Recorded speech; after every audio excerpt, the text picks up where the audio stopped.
Bom dia, pessoal. Vamos de BTC na manhã dessa sexta-feira, 14 de março. Agora na Espanha, 9 horas e 36 minutos. No Brasil, 5 e 36 da manhã.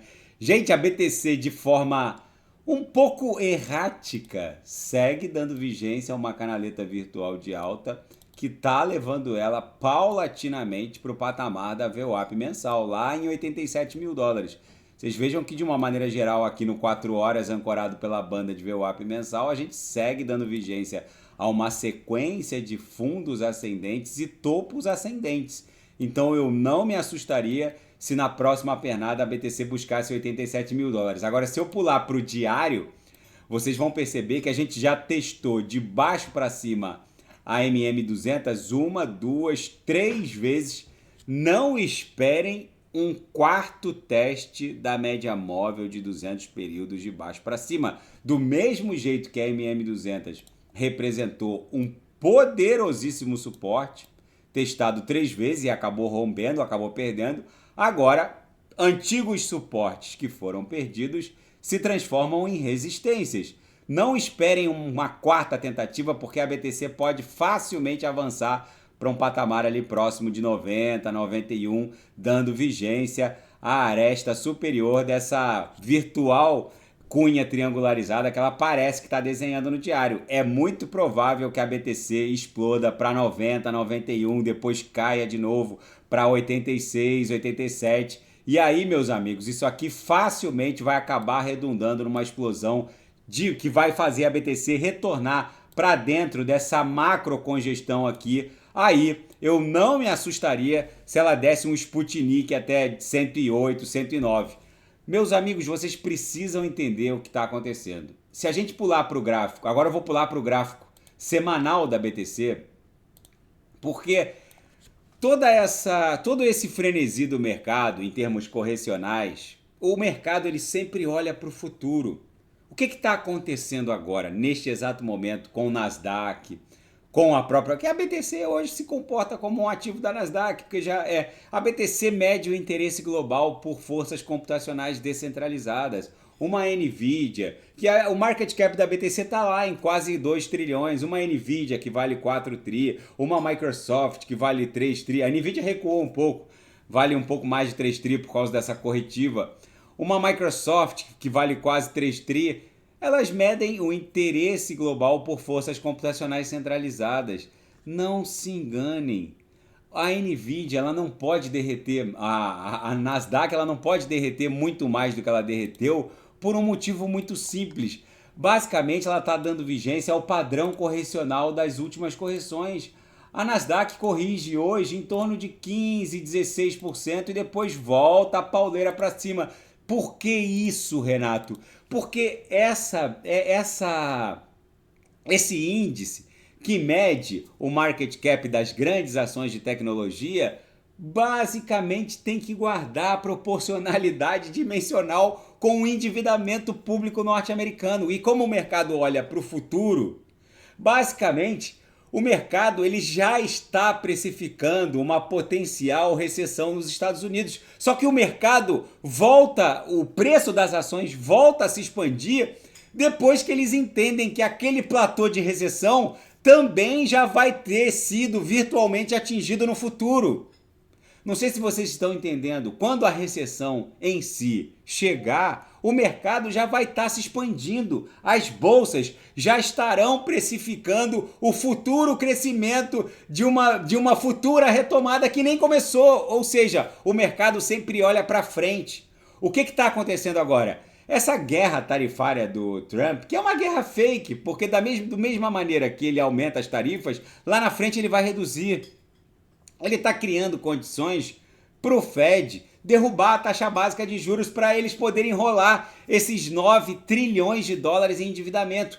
Tudo isso é fake. Tudo isso é uma grande maquiagem para lá na frente as tarifas serem derrubadas. Basicamente, o mundo voltará a ter cheiro de flores, som de violinos, a guerra russo-ucraniana já está acabando, a faixa de Gaza provavelmente vai se transformar numa Riviera do Oriente Médio, e aí os minerais, o que eles vão fazer? Eles estão desembarcando agora com o Nasdaq a 19.400, com BTC a 82. E o que vai acontecer na próxima pernada de expansão? Nada, absolutamente nada vai segurar a BTC em direção a 140, 150, 160 mil dólares para formar um pullbackzinho e levar a BTC para um patamar bem acima de 250 mil dólares. É isso que vai acontecer.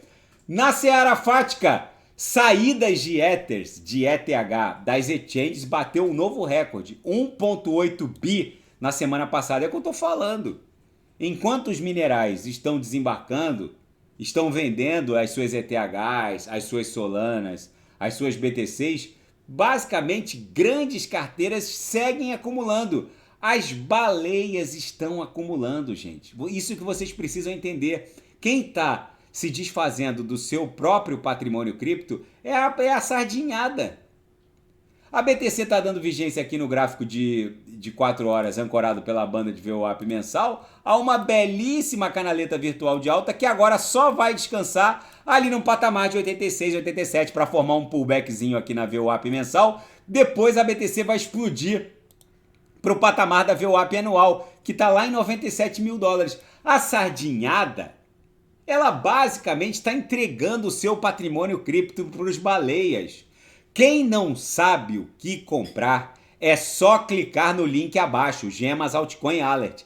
Ali eu selecionei as melhores altcoins que vão performar neste ciclo, subdivididas em 3 categorias de agressividade: conservadora, moderada, agressiva. Em cada categoria eu subdivido nos melhores nichos setoriais que vão performar neste ciclo: AI, DeFi, RWA. Enquanto eu vos falo agora, o Departamento do Tesouro norte-americano, ele está reunido com os principais players do mercado. E essa é a próxima notícia. Agora, o Departamento do Tesouro norte-americano está reunido com executivos da criptografia para discutir a custódia da reserva criptográfica soberana norte-americana. O que isso significa? Para quem não sabe, as BTCs custodiadas pelo Departamento do Tesouro foram hackeadas. Não todas, né? Algumas milhares foram hackeadas há poucos meses atrás, só que os hackers devolveram as BTCs quando eles descobriram que eles tinham hackeado o public address do Departamento do Tesouro. E agora, depois desse hackeamento, eles alteraram os addresses de custódia e agora eles estão reunidos com os principais players da indústria criptográfica para criar uma maneira de autocustodiar essas BTCs ou eventualmente ceder a custódia para terceiros, como uma Coinbase, que basicamente já custodia as BTCs dos ETFs, ou eventualmente criar um Fort Knox digital com uma autocustódia pelo próprio Departamento do Tesouro, provavelmente uma custódia multisig para poder mexer, para poder movimentar, vai precisar da assinatura de pelo menos 3 ou 4 autoridades, 3 ou 4 private keys. Mas eu entendo que até que uma legislação seja aprovada, eu entendo que é mais seguro deixar com uma corporação terceirizada, como uma Coinbase. Porque você manter toda essa montanha de mais de 200 mil BTCs custodiada com um departamento que não é especializado nisso, em última análise, o Departamento do Tesouro agora que está criando afeição com o mundo cripto. Agora que eles vão começar a emitir treasuries, bonds, T-bills diretamente on-chain. Não esperem isso acontecer, por isso que eu falo. Quem não sabe o que comprar é só clicar no link abaixo. Gemas Altcoin Alert. Essa movimentação que está criando essa intimidade entre os técnicos do Departamento do Tesouro norte-americano e a tecnologia blockchain é que vai promover o próximo nível de revolução. Por enquanto, agora, aquele primeiro escalão do Departamento do Tesouro americano, eles estão criando aquela afeição com a tecnologia blockchain para criar um Fort Knox digital. Nesse primeiro momento, eu acho mais seguro eles deixarem essa montanha de 200 mil bitcoins com uma Coinbase da vida, exatamente como os ETFs de BlackRock, Fidelity, Citadel e os grandes fundos de previdência norte-americanos estão fazendo agora, para num segundo momento criar essa afeição mínima que é preciso ter com a tecnologia blockchain para que os técnicos criem ali uma multi-assinatura. Então, por exemplo, para poder mover uma quantidade acima de 100 BTCs, por exemplo, teria que ter a assinatura de um técnico do Departamento do Tesouro, um técnico de um outro departamento e, por exemplo, um ministro de Estado, um secretário de Finanças, enfim, uma outra autoridade. Porque aí você criaria uma segurança mínima para sustentar um Fort Knox digital. Porque do jeito que estava, que acabou sendo hackeada, as BTCs do governo americano, que foram objeto de devolução, o hacker descobriu que tinha hackeado algo muito sério e o hacker basicamente devolveu. Eu acho que do jeito que estava não ia funcionar. Na minha leitura, é preciso criar uma cultura de segurança digital dentro do primeiro escalão do governo norte-americano para depois eles criarem esse Fort Knox digital.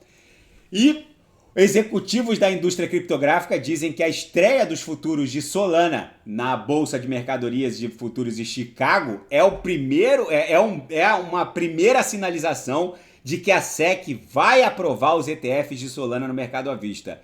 Não esperem isso acontecer. Por que eu estou falando isso? Tem muito operador do mercado TradeFi que acredita firmemente que Solana é a nova ETH.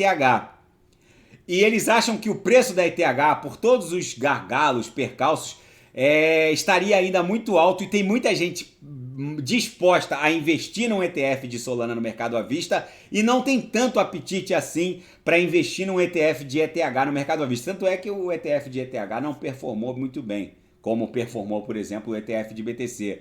E um ETF de Solana no mercado à vista aglutinaria mais atenção dos investidores TradeFi. Não esperem isso acontecer, porque isso, por exemplo, pode ser um novo gatilho de expansão do mercado cripto. E mais um investidor é condenado por um tribunal norte-americano a entregar as suas próprias private keys. Gente, eu volto a insistir. É chegada a hora de uma declaração universal de direitos criptográficos. Enfim, como a exemplo da Declaração Universal de Direitos do Homem e do Cidadão lá da Revolução Francesa, porque as pessoas elas têm uma visão errada sobre a soberania dos estados. Os estados soberanos eles não podem exigir a private key de cidadãos, de súditos. Eu vou repetir. Isso fere a dignidade humana. O direito a autocustodiar criptoativos e o direito a preservar, o direito de preservar e não entregar private keys a entes estatais, ela tem que ser elevado a um direito que está ali no nível da dignidade da pessoa humana. É chegada a hora dessa declaração. Por que eu falo isso? Ao contrário do que muita gente imagina, as constituições ocidentais já possuem reserva de soberania do povo. Um exemplo é o Tribunal do Júri. O que é o Tribunal do Júri? No caso do Brasil, lá o povo reunido em Assembleia Nacional Constituinte no dia 5 de outubro de 1988 disse para o Estado, você, Estado soberano, pode julgar tudo, corrupção, estupro, prevaricação, qualquer crime contra a administração, vocês podem julgar tudo. Agora, homicídio, crime doloso contra a vida, você não se mete. O que isso significa na prática? É uma reserva de soberania do povo. É o povo dizendo para o Estado, nisso aqui você não se mete. É uma reserva de soberania do povo que está nas constituições ocidentais, está na Constituição americana, está na Constituição brasileira. Ou seja, a partir dali você não se mete. Por mais absurda que seja uma decisão do Tribunal do Júri, é garantida a soberania dos vereditos. Tanto é que se um Tribunal do Júri no Brasil decidir contrariamente à prova dos autos, o máximo que ele pode fazer é recorrer para um outro júri. O nome disso é soberania dos vereditos. Ou seja, é chegada a hora de uma declaração universal de direitos criptográficos do homem e do cidadão, garantindo a dignidade do investidor criptográfico no sentido de não ser compelido a entregar chaves privadas para qualquer ente soberano. Isso muito provavelmente pode ser galgado e deve ser erigido ao status de dignidade da pessoa humana, de preservação da dignidade da pessoa humana, no próprio mandato do presidente Donald Trump. Alguém precisa se mexer nesse sentido, sei lá, criar um manifesto Ulianov de declaração de dignidade criptográfica do homem e do cidadão. Isso é uma reserva de soberania do povo. A exemplo do Tribunal do Júri, que disse para os estados soberanos: aqui você não se mete. Crime doloso contra a vida, quem julga sou eu. Você pode julgar tudo, corrupção, estupro, prevaricação, qualquer coisa. Agora, aqui você não se mete, exatamente como o direito à autopreservação de custódia, de autocustódia e preservação de private keys. É chegada a hora dessa discussão se elevar num sentido constitucional, porque daqui a pouco qualquer juizinho de qualquer tribunal do mundo vai ficar mandando multar, prender, chicotear para entregar private key. Na seara geopolítica e finanças internacionais, Rússia se apoia em criptomoedas para retomar com força total o seu comércio de petróleo. Gente, isso começou pequeno lá atrás. Eu reportei há um tempo atrás, quando a Rússia estava se valendo de stablecoins, principalmente a Tether. Por isso que a Tether foi tão investigada na zona do euro. No sentido de que o volume de transações do comércio exterior russo envolvendo stablecoins estava atingindo níveis, e agora qualquer coisa que comece pequena e vai escalando exponencialmente vira uma coisa grande. É o que está acontecendo agora com o comércio exterior russo apoiado em stablecoins. E Vladimir Putin estabeleceu condições duras para um cessar-fogo. A principal condição é que não haja qualquer movimentação de tropas estrangeiras no território ucraniano. E outra, como o Zelensky e as forças ucranianas tomaram uma decisão ousada no sentido de invadir Kursk, que é um território russo, a alegação da Ucrânia na época em que eles invadiram o território russo, na região de Kursk, foi que era necessário para atrair a presença de tropas russas para longe do fronte oriental, onde os russos estavam fazendo ganhos significativos lá em Donbass, aquela região, e aceleraria um desgaste das tropas russas. Mas agora, o que está acontecendo? Como os russos mandaram milhares de soldados para Kursk para poder retomar a área que a Ucrânia tinha invadido, agora o Putin criou basicamente um canal que pode levá-lo facilmente a Kiev, pelo norte. Com dezenas de milhares de tropas russas reunidas na região de Kursk, uma eventual queda das linhas ucranianas naquela região significaria um caminho aberto em direção a Sami, que basicamente dividiria a Ucrânia em dois grandes territórios. Por isso que o Kremlin está tão reticente em assinar um cessar-fogo agora, porque eles estão em vias de derrubar as linhas ucranianas nessa região que eles atacaram, meio que sem sentido, porque numa guerra, gente, o propósito de atacar, numa guerra, nem todo território tem o mesmo valor. Nem todo território tem o mesmo... Esse território que eles invadiram na região de Kursk não tem o mesmo valor de Donbass, aquela região que a Rússia já tinha conquistado. Então agora, como o Putin foi obrigado a botar tropas ali, agora ele tem... Se ele derrubar as linhas ucranianas ali, ele divide a Ucrânia em dois grandes territórios. Por isso que esse acordo de cessar-fogo neste exato momento pode sofrer algum atraso, porque os ganhos dos russos seriam bem significativos naquela região.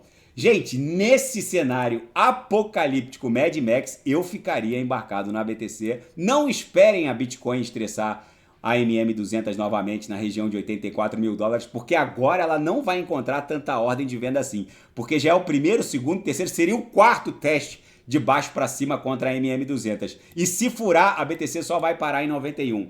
Gente, daqui a pouco eu volto com ADA, XRP, Solana, BNB, e quem quiser sugerir alguma análise é só colocar nas mensagens abaixo. Grande abraço, até daqui a pouco.